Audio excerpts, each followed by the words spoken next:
नमस्कार प्रेक्षकांनो, माऊली न्यूज मीडियामध्ये आपलं सर्वांचं स्वागत करतो। बीड नगरपालिकेवर धडकला हंडा मोर्चा।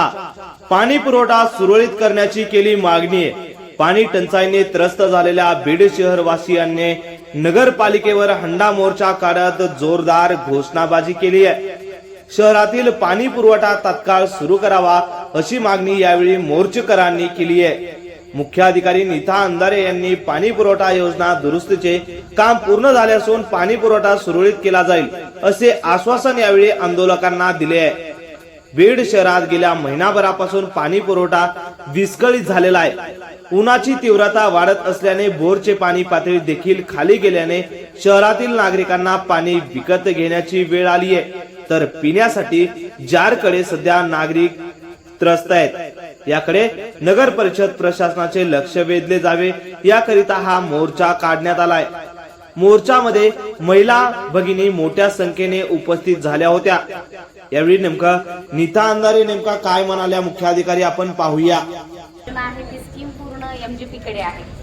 स्कीमला आताच आपण उन्हाळ्यात का टेस्टिंग साठी दिलं, याचं कारण असं आहे की माननीय पालकमंत्री महोदयांचा फार फॉलोअप असल्यामुळे माननीय प्रधान सचिव आणि वरच्या लेवलवरती बैठकी झाल्या आणि त्यात सूचना दिल्या गेल्या की जे काम थांबलेलं आहे ते तात्काळ सुरू करा।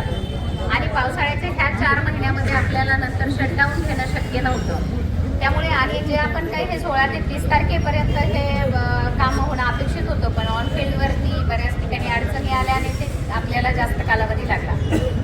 मला सांगण्याचा आनंद होतो की कालपासून आपली ट्रायलही यशस्वी झाली आणि रात्रीपासून आपला पाणी पुरवठा सुरळीत झाला आहे।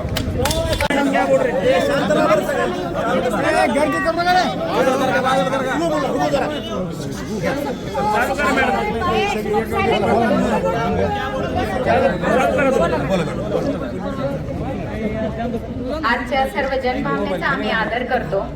रियाना मॅडम मागील 1 वर्षापासून आम्ही जेव्हा एमजीपीची ही पाणी पुरवठा स्कीम आहे याचा जो फॉलोअप घेत होतो त्या वेळोवेळी प्रत्येक मीटिंगला होता। त्यांना याच्या ज्या काही यातल्या त्रुटी आहेत त्यांना माहिती आहे। पाणी पुरवठ्याची जी अमृत अटल योजना आहे ती स्कीम पूर्ण एमजीपी कडे आहे। स्कीमला आताच आपण उन्हाळ्यात का टेस्टिंग साठी दिलं, याचं कारण असं आहे की माननीय पालकमंत्री महोदयांचा फार फॉलोअप असल्यामुळे माननीय प्रधान सचिव आणि वरच्या लेवलवरती बैठकी झाल्या आणि त्यात सूचना दिल्या गेल्या की जे काम थांबलेलं आहे ते तात्काळ सुरू करा।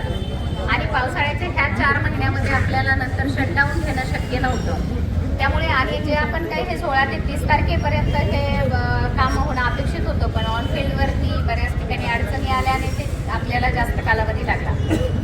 मला सांगण्याचा आनंद होतो की कालपासून आपली ट्रायलही यशस्वी झाली आणि रात्रीपासून